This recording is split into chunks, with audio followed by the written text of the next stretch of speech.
के तथा कथित लेगेसी को जीवित रखने के लिए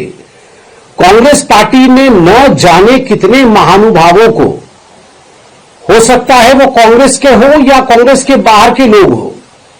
उनके लेगेसी को समाप्त किया है। शायद पंडित जवाहरलाल नेहरू की ना कोई लेगेसी होती और ना ही पंडित जवाहरलाल नेहरू देश के पहले प्रधानमंत्री बनते। साइडवेज रखा गया और दरकिनार किया गया सरदार पटेल को।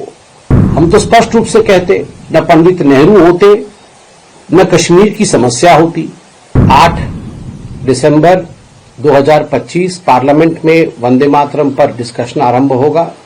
हम सभी को माननीय प्रधानमंत्री जी को सुनने का सौभाग्य भी मिलेगा और वंदे मातरम को लेकर हम सब में ज्ञान वृद्धि होगी। और दूसरा महत्वपूर्ण विषय है कि जिस प्रकार परसों अर्थात 5 दिसंबर को सोनिया गांधी जी ने एक कार्यक्रम के दौरान कहा था कि द रूलिंग डिस्पेंसेशन अर्थात भारतीय जनता पार्टी नेहरू जी के लेगेसी को मिटाना चाहती है। Bharatiya Janata party is trying to wipe out the legacy of Pandit Jawaharlal Nehru. जहां तक सोनिया गांधी जी और सोनिया गांधी जी के वक्तव्य का सवाल है, हम आरंभ उनके वक्तव्य से ही करते हैं। सोनिया गांधी जी का यह कहना था कि Congress parliamentary party CPP chairperson के नाते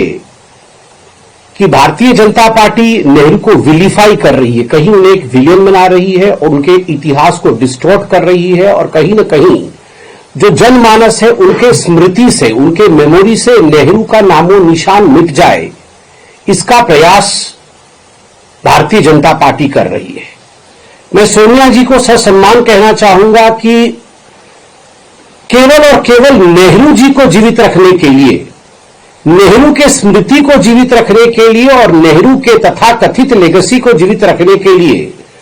कांग्रेस पार्टी ने न जाने कितने महानुभावों को, हो सकता है वो कांग्रेस के हो या कांग्रेस के बाहर के लोग हो,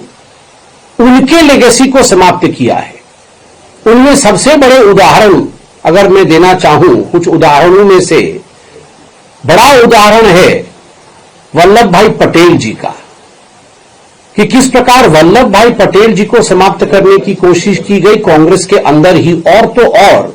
अगर सही डेमोक्रेटिक तरीके से कांग्रेस पार्टी के अंदर जो वोटिंग प्रणाली थी कि देश का पहला प्रधानमंत्री कौन बनेगा, अगर उसे फॉलो किया जाता तो शायद पंडित जवाहरलाल नेहरू की ना कोई लेगेसी होती और ना ही पंडित जवाहरलाल नेहरू देश के पहले प्रधानमंत्री बनते। साइडवेज रखा गया और दरकिनार किया गया सरदार पटेल को। ठीक उसी प्रकार सुभाष चंद्र बोस जी को कई वर्षों तक जिस प्रकार उनकी उपेक्षा की गई और जिस प्रकार उनके विषय में कम करके आंकने की कोशिश कांग्रेस पार्टी ने किया है, वह भी आप जानते हैं। केवल इतना नहीं, उससे बड़ी बात है कि बाबा साहेब अंबेडकर जिन्होंने भारत के संविधान को रचा, who was the chairman of the drafting committee of the Indian constitution, उनके साथ जिस प्रकार का व्यवहार पंडित जवाहरलाल नेहरू का रहा, यह कोई छिपी हुई बात नहीं है, जनता जनार्दन जानती है। और मैं धन्यवाद दूंगा आदरणीय प्रधानमंत्री श्री नरेंद्र मोदी जी का कि उन्होंने भारत के सदन में यह मौका भी दिया। जब संविधान के विषय में चर्चा हो रही थी तब हमें मालूम पड़ा कि जो चिट्ठी आदान प्रदान पत्राचार हुए थे अंबेडकर जी और अंबेडकर जी के साथ नेहरू जी का, उसमें अंबेडकर जी ने नेहरू जी के विषय में क्या कहा है, नेहरू जी के प्रति अंबेडकर जी की क्या सोच थी, यह भी हमने देखा। और बदला किस प्रकार कांग्रेस पार्टी ने लिया, उसके लिए मैं एक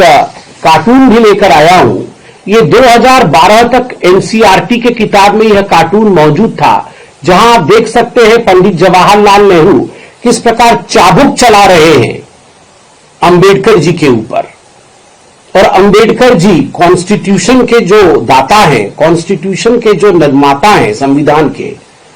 जिस संविधान के प्रतीक को लेकर राहुल गांधी आज राजनीति करने की कोशिश कर रहे हैं, जिसके निर्माता बाबा साहेब अंबेडकर हैं, वो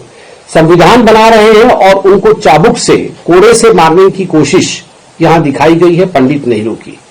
यह लीगेसी है पंडित जवाहरलाल नेहरू की। तो गांधी परिवार और नेहरू खानदान ने जिस प्रकार बाकी लोगों के लिगेसी की समाप्ति की कोशिश की, और आज सोनिया जी का कहना है कि the Bharatiya Janata party is trying to rewrite the history, तो मैं कहना चाहूंगा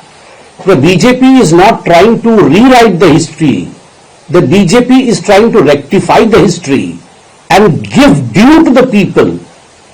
who really contributed towards independence of this country and to the various facets of this country. साथ ही सोनिया जी का यह भी कहना था कि इस कोशिश में भारतीय जनता पार्टी पंडित नेहरू के जो सोशल, पॉलिटिकल और इकोनॉमिक फाउंडेशंस थे उन्हें समाप्त कर रही है। हम तो स्पष्ट रूप से कहते, न पंडित नेहरू होते, न कश्मीर की समस्या होती, न पंडित नेहरू होते, और शुरू से ही भारत में गरीबी हटाओ का जो तथाकथित आंदोलन चला, जिसमें केवल स्लोगनरी हुआ मगर जिसमें जमीन पर कोई काम नहीं हुआ, उससे भी हम निजात पाते।